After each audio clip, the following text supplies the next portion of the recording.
और बुलेटिन की शुरुआत करेंगे एक बड़ी खबर के साथ। देश में पहली बार केंद्र में सत्तारूढ़ी दल के खिलाफ 16 पार्टियों के दिग्गज नेता एक साथ जुटे। पटना में विपक्षी एकता के लिए महामंथन खत्म हो गई है। बैठक में देश भर की 16 पार्टियों के नेता मौजूद रहे।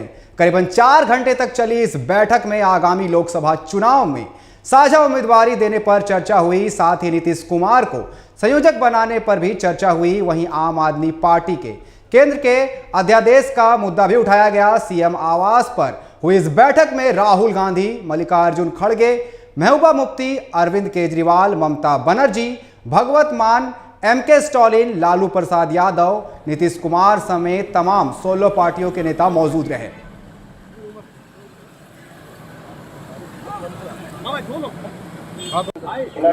अब आगे बढ़ते मत जाओ यार। सर को बता दें कि इस मीटिंग के बाद यहां पर साझा प्रेस कॉन्फ्रेंस में नीतीश कुमार ने कहा कि एक साथ चलने में सहमति हुई है, एक साथ मिलकर चुनाव लड़ेंगे। बीजेपी पर निशाना साधते हुए कहा कि वो देश हित में काम नहीं कर रही है।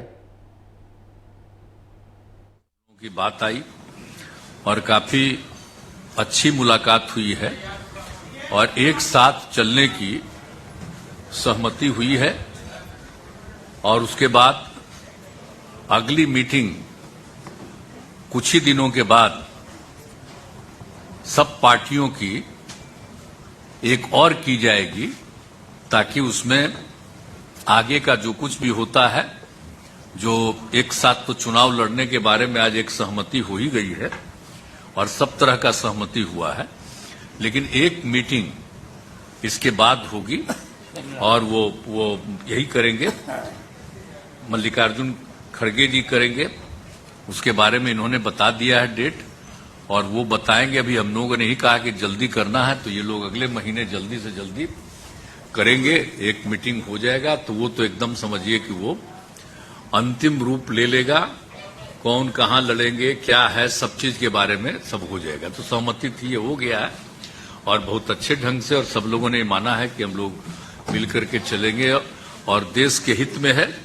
अभी जो भी शासन में है वो देश के हित में काम नहीं कर रहे और उस सारे इतिहास को बदल रहे। आजादी की लड़ाई को भी भुलवा देंगे। तो एक एक चीज जो काम हो रहा है उस सबको लेकर के सबकी चिंता है, इसलिए सब लोग एकजुट रहेंगे। तो आज बहुत अच्छे ढंग से बातचीत हो गई है और हर चीज के बारे में, कोई भी किसी राज्य के बारे में भी, वहां की सरकार के बारे में कोई एक चुनौती आती है तो सब लोग एक साथ कहे कि नहीं साहब सब लोग रहेंगे। तो ये सब बात हो गई है। तो इसलिए हम तो सब लोगों का अभिनंदन करते हैं, सब लोगों को धन्यवाद देते हैं। वहीं कांग्रेस के अध्यक्ष मल्लिकार्जुन खड़गे ने कहा कि बैठक के बाद अब कॉमन एजेंडा तैयार किया जा रहा है। जल्द ही जुलाई महीने में अगली बैठक शिमला में की जाएगी। पूरे नाम बताए गए, उद्धव ठाकरे साहब भी यहाँ है, तो सभी नेता एक होकर हम आगे चुनाव लड़ने की एक कॉमन एजेंडा तैयार कर रहे हैं और हम 10 या 12 तारीख को फिर हमारे इसमें हिमाचल में शिमला में हम वहाँ फिर मिल रहे हैं। तो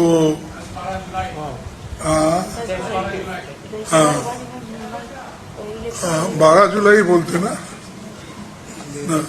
तो खैर हाँ ये तो टेंटेटिव है, लेकिन 1-2 दिन में आगे पीछे हो जाएगा क्योंकि सभी नेताओं को कंसेंट करके फिर उसके बाद में चुनाव भी है बहुत से जगह पंचायत के और दूसरे। इसीलिए हम ये तय किया है कि वहाँ पर बैठकर एक एजेंडा बनाए और उसमें किन किन चीज़ों के ऊपर हम निर्णय ले सकते हैं और आगे किस ढंग से बढ़ना चाहिए। और हर राज्य में तो अलग अलग ढंग से हमको काम करना पड़ेगा, एक ही बात हर जगह नहीं चलती। तो उसके लिए भी हम ये करेंगे कि तय करेंगे कि तमिलनाडु में स्ट्रेटजी क्या होना चाहिए, यूपी में क्या होना, बिहार में क्या होना, कश्मीर में क्या होना, ऐसा हर जगह, महाराष्ट्र में क्या, ये ऐसा सभी स्ट्रैटेजी करके एक निर्णय लेंगे और आगे भी फिर इस यूनिटी को बढ़ाने के लिए हम लोग पूरे काम करेंगे। एक होकर एकजुट होकर 2024 की लड़ाई हमको लड़ना है और बीजेपी को सत्ता से बाहर करने का हम एक तय किए हैं, तो उसमें हम जरूर कामयाब होंगे। और उसके लिए मैं नीतीश जी का, क्योंकि उन्होंने होस्ट किया आज, उनका धन्यवाद करता हूं। और सारे और बहुत से हमारे नेता, मैं अभी जैसा बोला कि स्टालिन वहां से आते तमिलनाडु से, तो उमर अब्दुल्ला साहब और महबूबा मुफ्ती साहब उन्होंने कश्मीर से आते, तो सारा देश इसमें जुड़ा है। जहाँ जहाँ राहुल गांधी भारत जोड़ो यात्रा किए है वो पूरे लोग आए हैं नेता वहां से। तो ये तो ये पूरा हम आगे करने का इरादा है। मैं ज्यादा कुछ और नहीं कहता, जो कुछ कहना है उन्होंने कहा है और आगे राहुल गांधी जी कुछ बात करेंगे। वहीं कांग्रेस नेता राहुल गांधी ने कहा कि हिंदुस्तान की नींव पर बीजेपी और आरएसएस आक्रमण कर रही है। ये एक विचारधारा की लड़ाई है और हमने एक साथ काम करने का निर्णय लिया है। पार्टी के वरिष्ठ नेता यहां जो आए हैं, उन सबका स्वागत, आप सबका स्वागत। नीतीश जी ने आज लंच में हमें बिहार की मतलब सब डिशेस खिला दी, लिट्टी चोखा, उनका स्पेशल गुलाब जामुन, तो उसके लिए बहुत बहुत धन्यवाद। देखिए, जैसे आप जानते हैं, हिंदुस्तान की नींव पर आक्रमण हो रहा है। फाउंडेशन पर, इंस्टीट्यूशंस पर, आवाज पर बीजेपी और आरएसएस आक्रमण कर रही है। मैंने मीटिंग में भी कहा, यह विचारधारा की लड़ाई है और इसमें हम सब एक साथ खड़े हैं। हम में जरूर थोड़ी थोड़ी डिफरेंसेस होंगी, मगर हमने ये निर्णय लिया है कि हम एक साथ काम करेंगे, फ्लेक्सिबिलिटी के साथ काम करेंगे और जो हमारी विचारधारा है, जिसको हम शेयर करते हैं, उसकी हम रक्षा करेंगे। जैसे खारगे जी ने कहा, नीतीश जी ने कहा, कुछ ही समय में अगली मीटिंग होगी और ये जो आज हमने बातचीत की उसको हम थोड़ा और गहराई में ले जाएंगे। मगर ये एक प्रोसेस है, ऑपोजिशन यूनिटी की एक प्रोसेस है और ये अब बहुत गहरी तरीके से आगे बढ़ने जा रही है।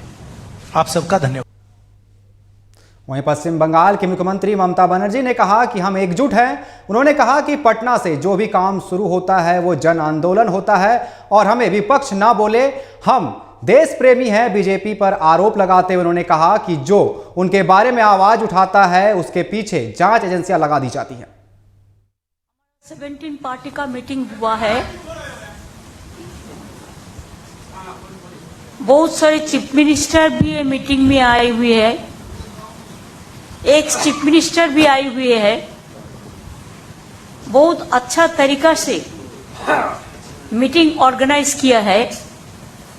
सारोद जी का माफिक सीनियर लीडर भी आए। लालू जी बहुत दिन बाद पॉलिटिकल मीटिंग में उतरे। नीतीश जी मीटिंग कन्वीन किया है। हम लोगों को रिक्वेस्ट करने के बाद उसको बाद पहले मिला। राहुल जी आया, खड़गे जी आया, अखिलेश भाई आया, तेजस्वी है, हमारा हेमंत सोरेन जी है, दीपंकर भट्टाचार्य है, उमर है, महबूबा जी है, राजा है, सीताराम जी है, उद्धव ठाकरे है, शरद पवार जी है और सारे बहुत सारे लीडर है। एक चीज हुआ, पटना में मीटिंग मैंने बोला था इसी के लिए नीतीश जी को कि पटना से जो शुरू होता है उसका एक जन आंदोलन रूप होता है और बहुत सारे आंदोलन पटना से शुरू हुआ। पहले आप लोगों को मालूम है, हम कहने नहीं चाहती हूँ। इसी के लिए मैं कहा था दिल्ली में हम लोग बहुत सारे मीटिंग किया लेकिन कोई फ्रूटफुल रिजल्ट नहीं निकला। अब पटना से शुरू करो। पटना से शुरुआत हुआ है, मीटिंग अच्छा हुआ है। 3 चीज नजदीक में है जो रिजॉल्व हुआ है। नंबर 1, वी आर यूनाइटेड, हम लोग एक है। दूसरी बात है वी विल फाइट यूनाइटेडली, ये दूसरी बात है, हम लोग एक साथ में लड़ेंगे। तीसरी बात ये हुआ है कि हमारा लड़ाई, हमको अपोजिशन मत बोलो, हम लोग भी ये देश का सिटीजन है, हम लोग भी पैट्रियोटिक है, हम भी देशप्रेमिक है, हम भी भारत माता कहते हैं। मणिपुर जलने से हमारा भी आग जलते हैं। ऐसे हम लोगों ने ये तैयार किया कि बीजेपी का तानाशाही जो गवर्नमेंट, जो डिक्टेटरशिप चला रहा है, जो एट्रोसिटीज चला रहा है, एट्रोसिटीज टेरिबल, क्या नहीं किया। हम लोग जो इलेक्टेड गवर्नमेंट है, हम लोग को उधर में पूरा राजभवन को ऑल्टरनेटिव गवर्नमेंट बना दिया। हमारा स्टेट का मालूम नहीं है फाउंडेशन डे है, उन्होंने फाउंडेशन डे कर दिया, हम लोग को कंसल्ट भी नहीं करके। जो मर्जी करते हैं, जो अगर कोई कुछ बोलते हैं तो उसको खिलाफ में ईडी लगा देता है, सीबीआई लगा देता है। मीडिया को तो पूरा कंट्रोल किया है। वहीं पत्रकारों से बात करते हुए जम्मू कश्मीर के पूर्व मुख्यमंत्री उमर अब्दुल्ला ने कहा कि केंद्र जमकर निशाना साधा। उन्होंने कहा कि जम्मू कश्मीर में लोकतंत्र की हत्या कर दी गई, ऐसे में जम्मू कश्मीर को फिर से राज्य का दर्जा दिलाने पर सभी पार्टियों ने एकजुटता दिखाई है। जनाब नीतीश कुमार को उसका श्रेय जाता है। इतने लोगों को इस तरह इकट्ठे करना कोई मामूली बात नहीं है,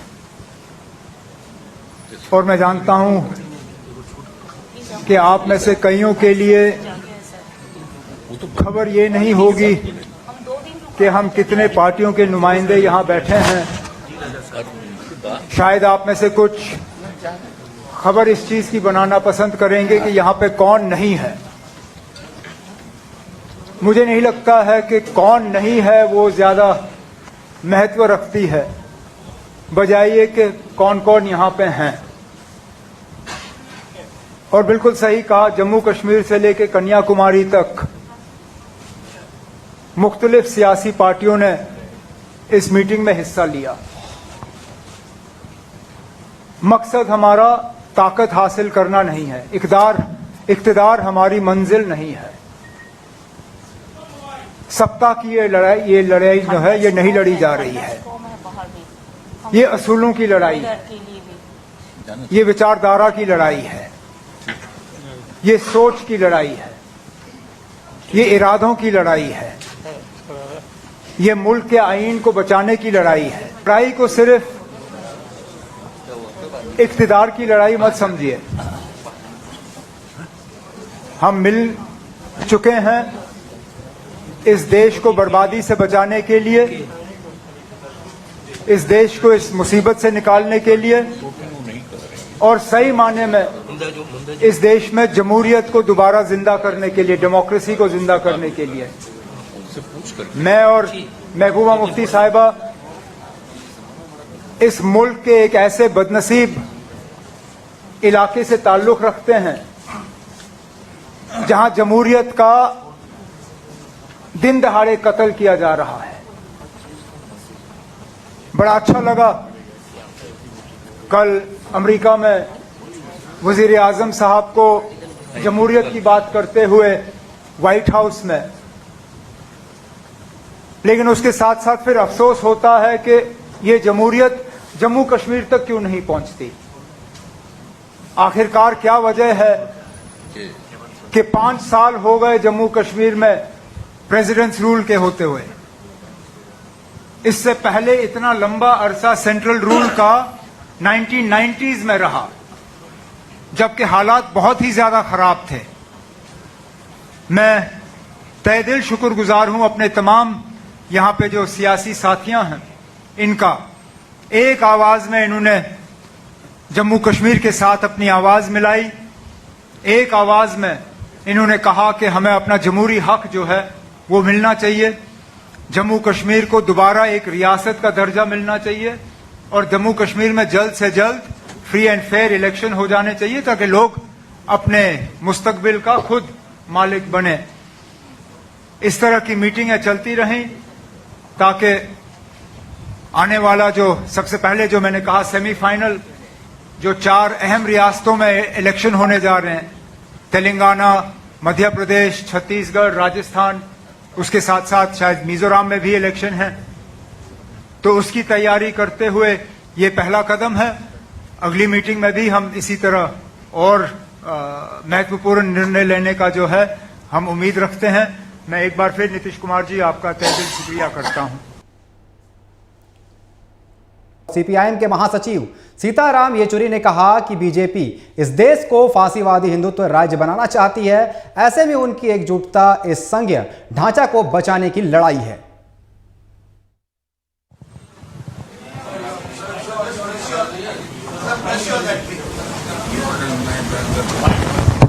अब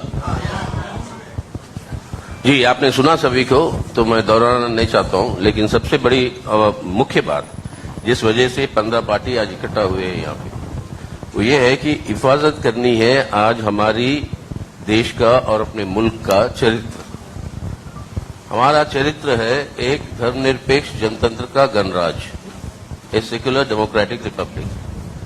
आज इस गणराज को इनका रूप बदलना चाहते हैं, इसकी चरित्र बदलना चाहते हैं भाजपा की ये सरकार के चलते हुए कि ये एक फांसीवादी हिंदुत्व राष्ट्र के रूप में इसको जो है बदलने की पूरी कोशिश है। जो हम समझते हैं कि हमारी पूरी इतिहास राष्ट्रीय आंदोलन की, हमारी आजादी की, सबको मिटाकर इस तरीके की व्यवस्था ले आना चाहते हैं जिसके चलते हुए पूरे संविधान के स्तंभों के ऊपर हमला हो रहा है।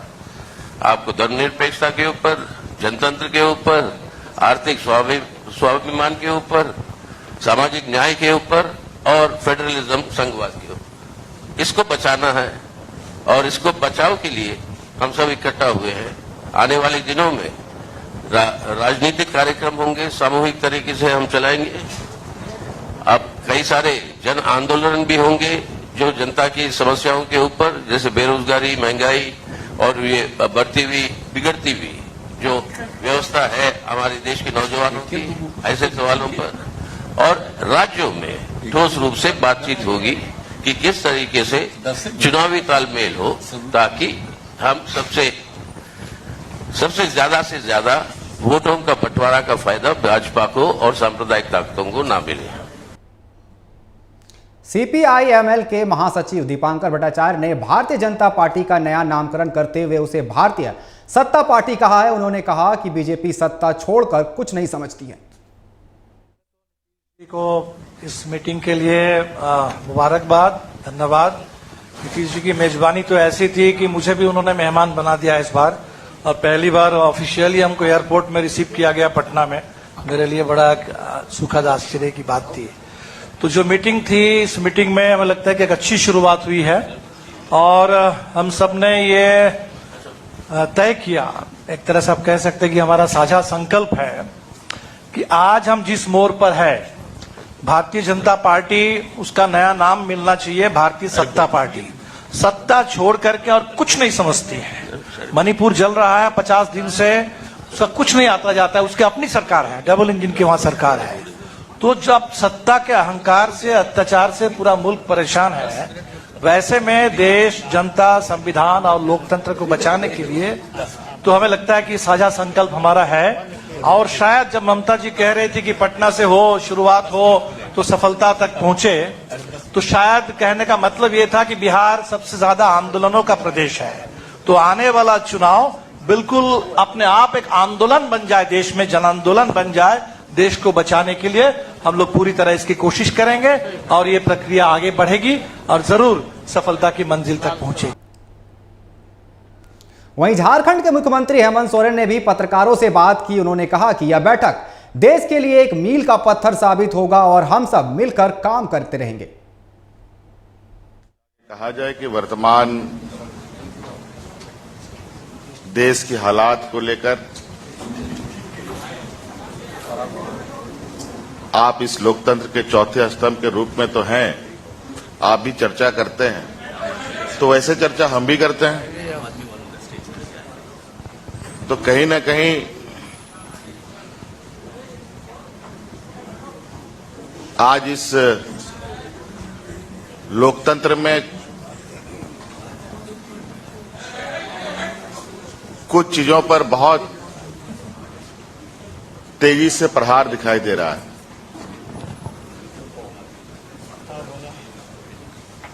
आप सब लोग और आज कई संस्था व्यवस्था होने के बावजूद भी आज आम लोगों के अंदर, किसान, मजदूर, पढ़े लिखे बेरोजगार नौजवानों के अंदर क्या मनस्थिति बन रही है वो आपको पता है।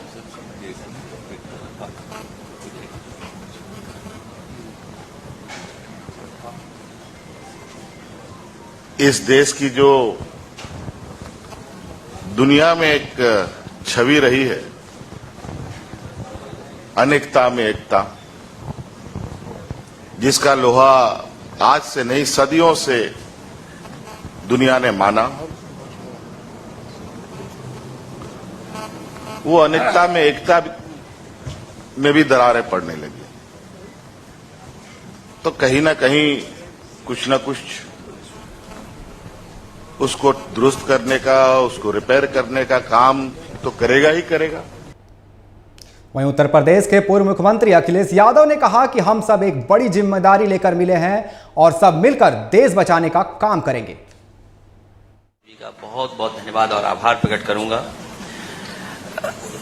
आज पटना और बिहार नए राजनीतिक नव जागरण का गवाह बन रहा है। आज केवल दल यहां नहीं बल्कि देश के लोग, देश के नेता मिल रहे हैं।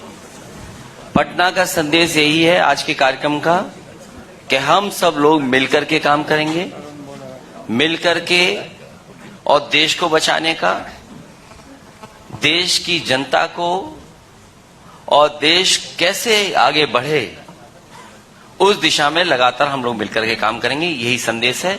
मैं सभी लीडर्स का बहुत बहुत धन्यवाद और आभार प्रकट करता हूं। लंबे समय के बाद मीडिया से मुखातिब लालू यादव ने एक बार फिर अपने पुराने अंदाज में आए और प्रधानमंत्री नरेंद्र मोदी पर वार करते हुए उन्होंने कहा कि वे फिट हो गए हैं और अब मोदी को भी फिट कर देंगे। वहीं राहुल गांधी पर चुटकी लेते हुए उन्होंने कहा कि वे जल्द शादी करें और सभी को बाराती लेकर चले। बहुत दिन के बाद आप लोगों से इलाज के बाद बात हो रही है, प्रेस को संबोधित कर रहे हैं। अब पूरी तरह से फिट हो गए हैं। अब बढ़िया से फिट कर देना है नरेंद्र मोदी को, भाजपा को। और आज जो बैठक हुई देश भर के नेताओं का, बहुत खोल करके सभी लोगों ने अपने इरादा को रखा है और ये तय हुआ है कि शिमला में अगली बैठक होगी, उसमें हम लोग आगे के और कार्यक्रम किस तरह से क्या हो वो हम लोग तय करेंगे, चर्चा करेंगे। एक होकर के लड़ना है। देश की जनता बोलते थे कि भाई वोट है आप लोगों का, लेकिन आप लोग मिलते नहीं, एकजुट आप लोग नहीं होते हैं, वोट बंट जाता है और भाजपा आरएसएस जीत सकता है। अब ये नरेंद्र मोदी देश के नेता नहीं है, प्रदेश में घूम करके चंदन का लकड़ी बांट रहे हैं। अमेरिका में जाके जो अमेरिका यूरोपीय देश नरेंद्र मोदी को, अमित शाह को मना कर दिया था उस समय जो गुजरात में घटना घटी थी और यूपी लोगों को भी मना कर दिया था कि कोई मत जाना, भारत में मत जाना कोई आदमी, कोई टूरिस्ट नहीं जाना। बाद में पता नहीं कैसे ये लोग भूल गए और ये जाने लगे। देश टूट के कगार पर खड़ा है। हम तो भिंडी खरीदने नहीं जाते हैं, भिंडी सब्जी मालूम हुआ कि 60 रुपया किलो हो गया भिंडी।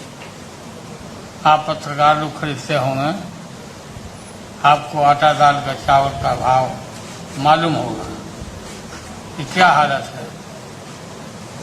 बेरोजगारी से हताशा बढ़ा है और कोई इस देश में हिंदू मुस्लिम का नारा दे करके लड़ाई लड़के हनुमान जी का नाम लेके चुनाव में जय हनुमान जी करके ये लोग चुनाव लड़ता है। इस बार कर्नाटक में हनुमान जी महावीर जी नाराज हो गए, ऐसा मारे हैं गद्दा इनके पीठ पर कि राहुल गांधी की पार्टी जीत गई। काफी इनका पार्टी जीता, हनुमान जी अब हम लोग के साथ हो गए हैं और हम लोग इकट्ठा सब कोल ढील नल लील सबको हम लोग जमा कर रहे हैं उनके फौज को, और इनको इस बात तो तय है गए ही लोग, बहुत बुरा हाल होने वाला है।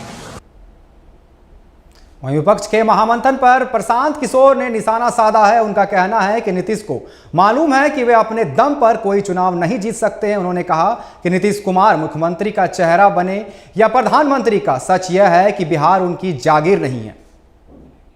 के चेहरे पर और तीर छाप के बटन पर, उस पर तो कोई चुनाव जीतने वाला नहीं, वो तो दल बचेगा ही नहीं। इसलिए नहीं बचेगा कि नीतीश कुमार ने स्वयं भी मान लिया कि भाई हमारे चेहरे पे तो अब एक वोट मिलने वाला है नहीं। जदयू के बैनर के तहत राजनीति करने वाले लोग वो समझ रहे हैं कि धीरे धीरे ये नाव डूब रही है, जदयू का कोई भविष्य नहीं है। या बड़ी संख्या में वर्कर नेता जो नीचे जदयू से पिछले 10 साल 20 साल 25 साल में जुड़े रहे हैं, हम लोग जब पदयात्रा कर रहे हैं तो उस समय भी बहुत लोग मिलते हैं और हर व्यक्ति को इस बात का एहसास है कि कहीं न कहीं जब नीतीश कुमार के चेहरे पर वोट नहीं पड़ेगा, जदयू का कोई संगठन नीचे है नहीं, तो आखिर उनकी राजनीति आगे चलेगी कैसे। तो आप देखेंगे कि अभी तो चूंकि सत्ता में ये लोग हैं, इसलिए वो डिसइंटीग्रेशन बहुत तेजी से नहीं हो रहा है। लेकिन जैसे जैसे समय करीब आएगा चुनाव का, तो जदयू करके कोई पार्टी का बचना या उस पार्टी के नाम पर वोट पड़ना बहुत मुश्किल दिखता है। ये मेरा अपना असेसमेंट है। बन जाए, प्रधानमंत्री के चेहरा बन जाए, वो तो नीतीश कुमार का मतलब ऐसा है कि बिहार कोई नीतीश कुमार की जागीर थोड़ी ना है, जिसको अपना चेहरा बनाना है दल का बना दे। लेकिन बिहार की जनता तो ये भी देखेगी ना कि आप नेता होने के नाते, सामाजिक कार्यकर्ता होने के नाते, राजनेता होने के नाते, मंत्री होने के नाते आपने काम क्या किया। लेकिन मोटे तौर पर मैं यही उस पर टिप्पणी करूंगा कि नीतीश जी को 2025 तक का इंतजार नहीं करना चाहिए। तेजस्वी को अभी मुख्यमंत्री बना देना चाहिए ताकि लोग ये देख पाएं कि तेजस्वी यादव में कितनी काबिलियत है और कितना बढ़िया वो बिहार को चलाते हैं, कैसे बिहार की व्यवस्था को सुधारते हैं। वहीं बिहार विधानसभा के नेता प्रतिपक्ष विजय सिन्हा ने विपक्षी एकता की बैठक को लेकर कहा कि ये लोग जनता को बरगलाने ठगने का काम करते हैं। इन लोगों का हिडन एजेंडा बाहर निकल कर आ रहा है। असल में यह लोग अंकुश संपत्ति बनाकर डरे हुए हैं और इन पर कोई कार्रवाई ना हो, इसलिए यह लोग इकट्ठे हो रहे हैं। कभी विश्वास नहीं किया, पूरा जनादेश नहीं दिया, वो व्यक्ति नेतृत्व करे, कोई स्वीकार नहीं करेगा। माननीय नीतीश कुमार जी को कन्वेनर बना दें तो इनकी और पूरी लुकटिया कांग्रेस की भी डूब जाएगी और विपक्षी का तो पहले ही हार मान चुका है।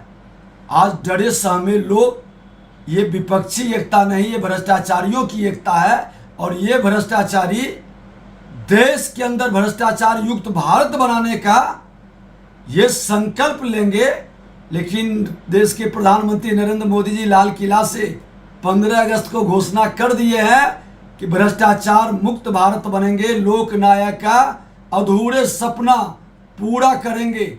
और ये लोकनायक जयप्रकाश नारायण की धरती है, यह सपना नहीं बिहार की जनता टूटने देगी।